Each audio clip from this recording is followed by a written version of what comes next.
the Alrick Show. Welcome to the Alrick Show. Nickeisha Brown is with us, and she has been living with lupus since 1997. In fact, there are other ailments called mixed connective tissue disorder. Nickeisha says that with a positive attitude, you can be an overcomer. Nickeisha, welcome to the Alrick Show. Thank you. You're welcome. I'm good. Right, Nickeisha, 1997. What was happening in your life in 1997? That was a year after high school. I left high school in 96. Just started working and, well, enjoying life out with friends, enjoying parties and all. Then I went to the hairdresser one day and she said to me, "What's wrong with the middle of your hair?" So I'm like, "Nothing," because I didn't know that there were no hair. It was hair loss. She said, "No, there's no hair there." I said, "What?" Well, my mom, she has what you call Raynaud's and scleroderma. What's that? Well, Raynaud's is connected to enough blood not reaching like your fingers or your toes, and because of this, they will get what you call ulcers at times, right? And because the blood not reaching as often or as it should, right? So they will get sore sometimes and all of that. The scleroderma now, for example, when you get the ulcers, it causes the skin to be thick over it. So even if the ulcer is healed, at times you still have the thick scalding over it. How is this treated? Or can it be treated? Well, yes, you get treatments, but it's like a flare. You know, when you have asthma attack. Right. With the lupus, you have flares from time to time when all these things would happen. So it's best, as advised to the doctors, to really stay from the sun, because that's a major role in it. Also, it affects us real bad, and with the sunlight now, you get rashes. And these rashes also can break out into ulcers. Now, so now you're having hair loss. Right. What did you do about it? You went to the doctor? Right, I went to the doctor. He ran multiple tests. When the results came back, it was lupus. What was your immediate reaction? Well, at the beginning, I was rather scared, very scared, because at the time, so young, what is really happening? You know, I don't know what to expect. Seeing my mom going through all that she was, pain and all those stuff, I was so scared.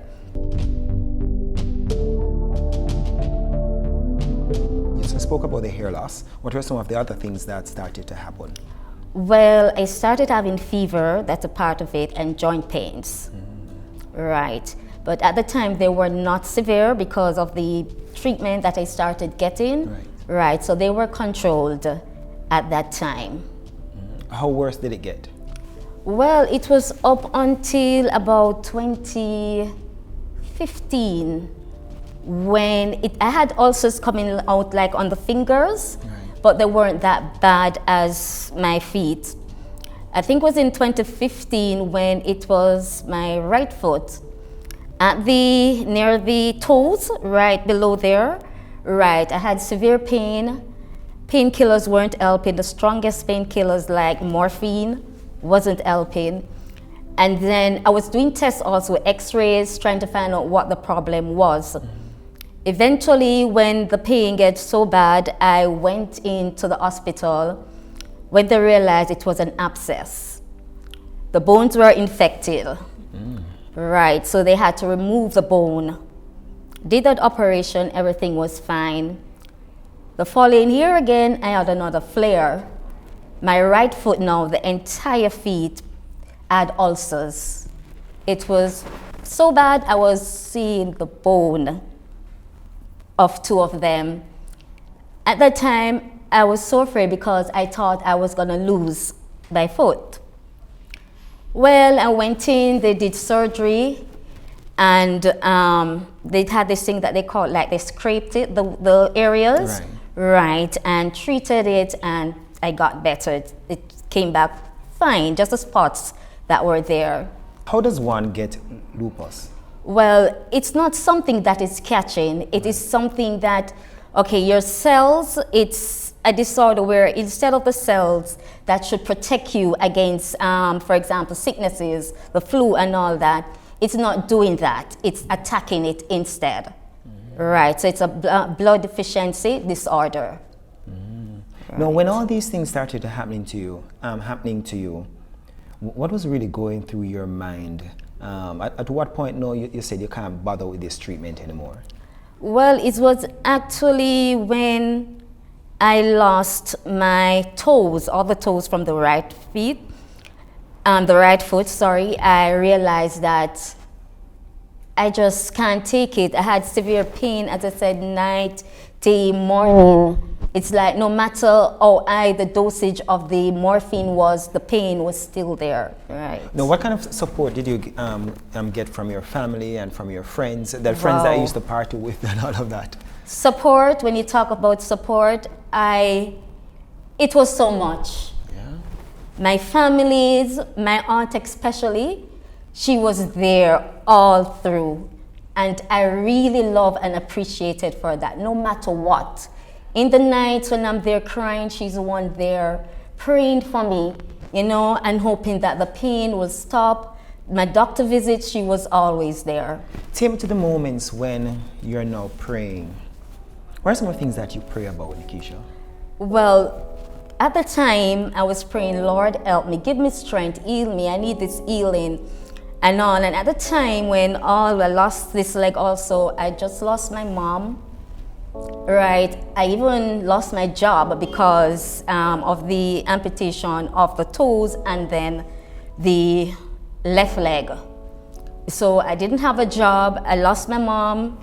All this is happening to me. What am I going to do? I was so scared. I went back to the stage of wearing even diapers. I couldn't do nothing at all for myself. So I was like, oh man, this is the end. I have nothing more to live for. At one point, I remember while praying, I get so mad. I started to, I wouldn't say curse, but I'm like, Lord, what is it that I have done? I'm worshiping you, I'm praising you, I'm lifting you up, and yet still I'm suffering.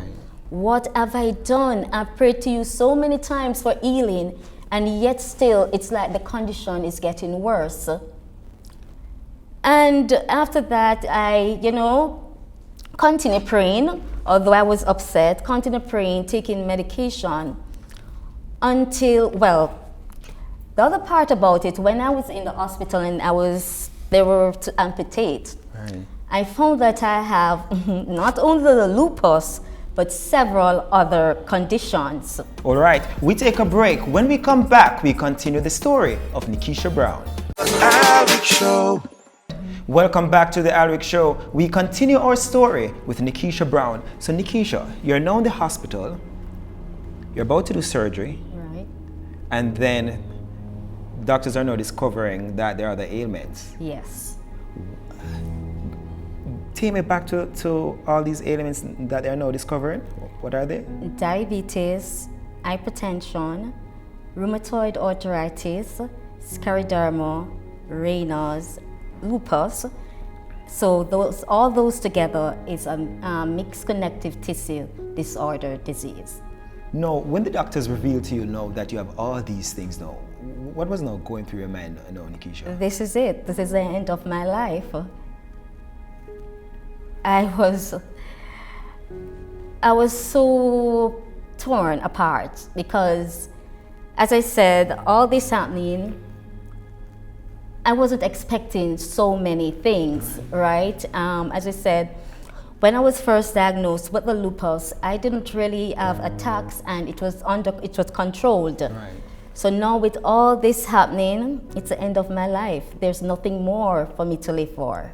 And so you no longer have a job at the time. Are you working now? Well, I am working at home. I have a home job that I do online. Yeah. Right.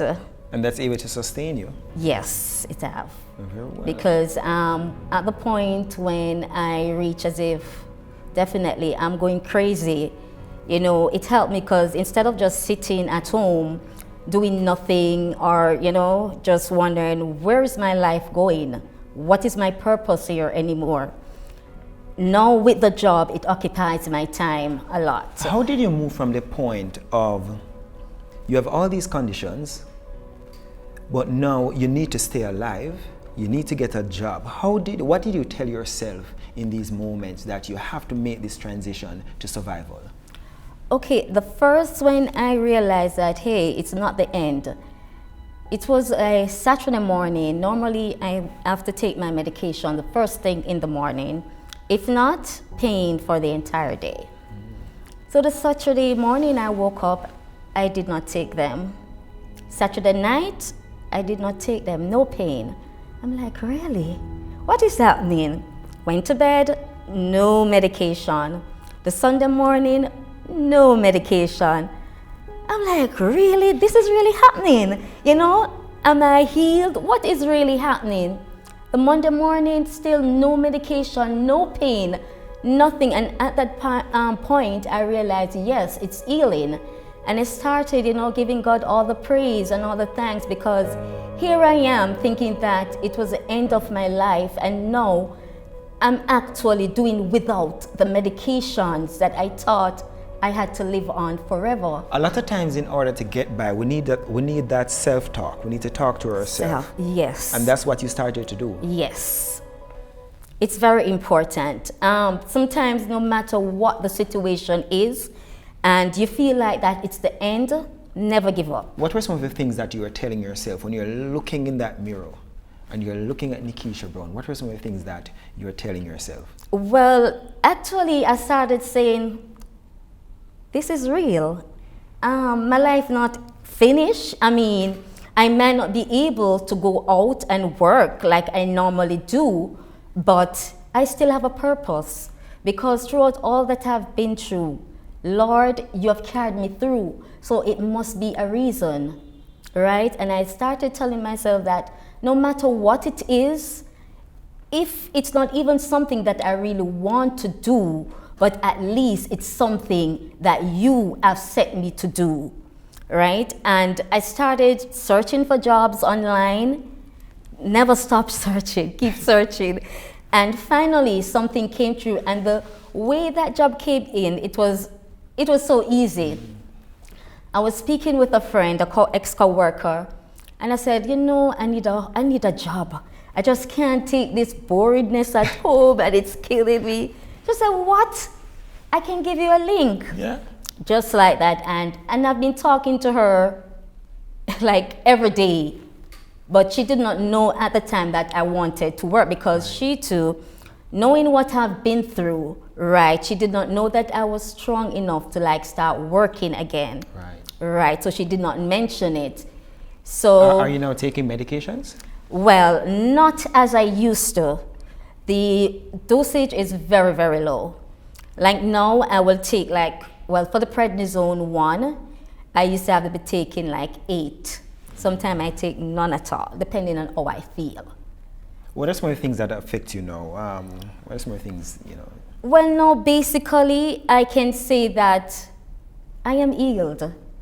But, you know, the doctor just saying, because sometimes it's not like the pain, the joint pains, yeah, they will come at times, but not as strong as they used to. It's bearable. What were some of the things that you're telling people? No matter what the situation is, no matter how you feel, or you think that, hey, it's the end of my life, never give up. Never, ever give up.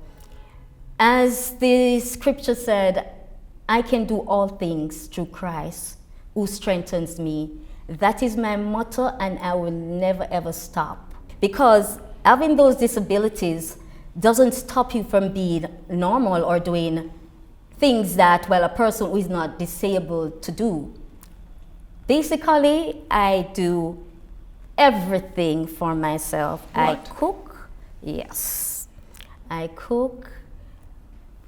Basically everything. You wash, you iron, everything? No, apart from the washing, my aunt will take care of that for me, because to go to the washing machine, it's, you know, the wheelchair, I don't have enough space.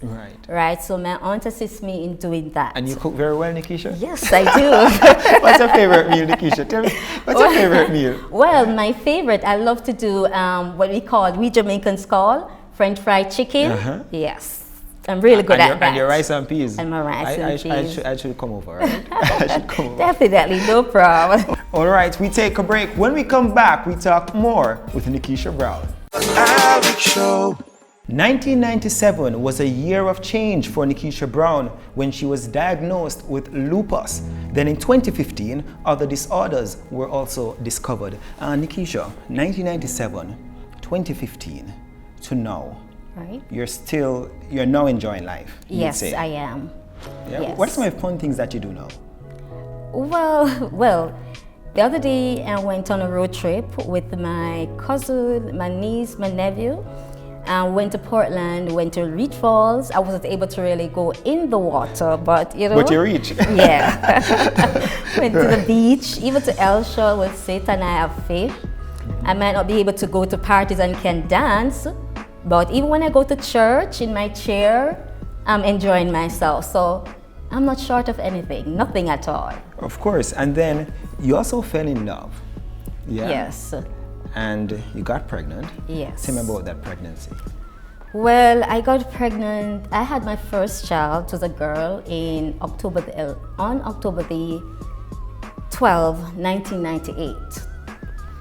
It was a beautiful little girl. But unfortunately, she was just there with me for a short period of time.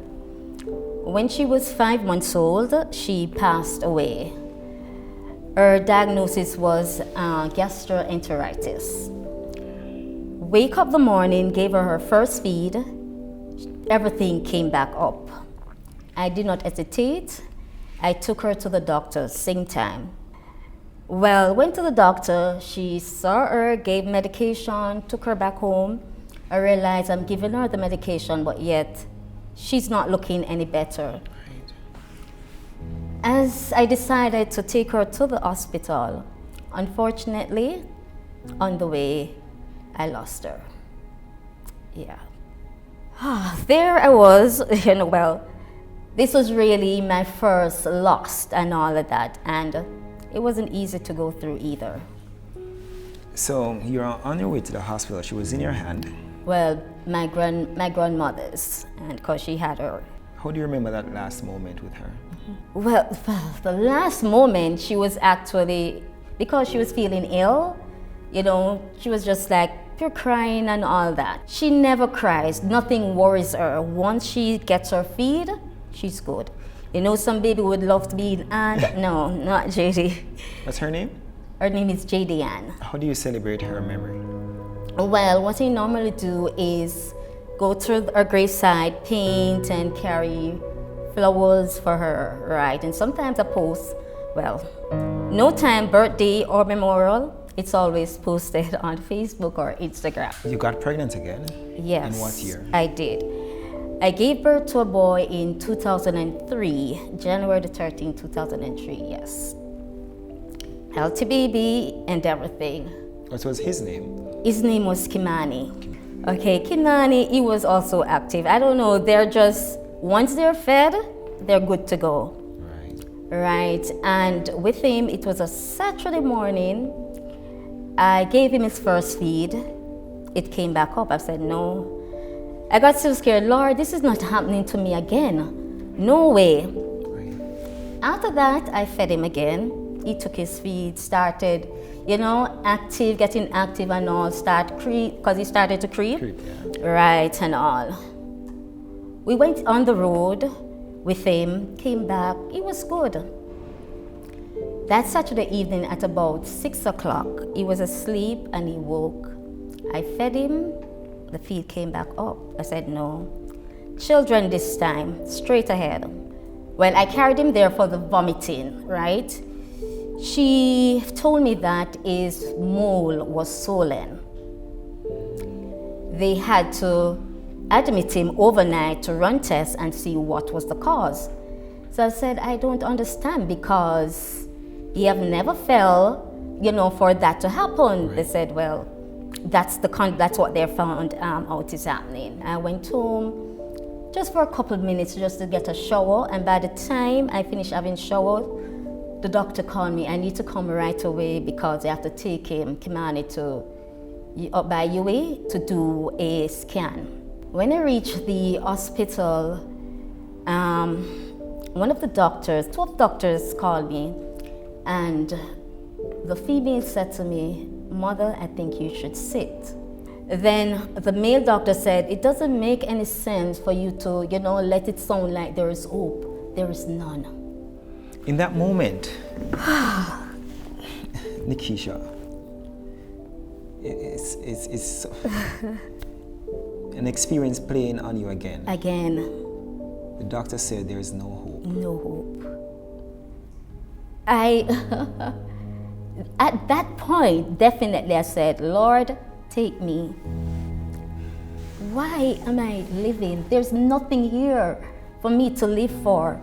2 children, and 2 of them, because Jadian was 5 months old, Kimani was 4 months old. What do you remember most about Jadian and Kimani? Well, I remember with Jadian, sometimes when she wants her feed, she will start crying. And once she sees me, she starts smiling in a way. I said, "You're so good. You're crying because you want feed. Why, as I see Mommy, you start smiling?" Right. Well, for Kimani now, he was just as, Jada, the same smiling and everything. I can time him. If, for example, he's sleeping and I said, "Okay, yeah, Kimani soon be awake." Yes, he's up. Did they look like you? They have features of you? Yes, they were, yeah. How do you celebrate Kimani?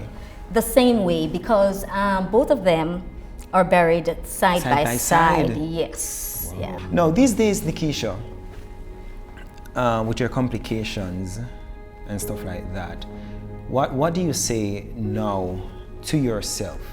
You've been through the loss of 2 babies. Right. Right.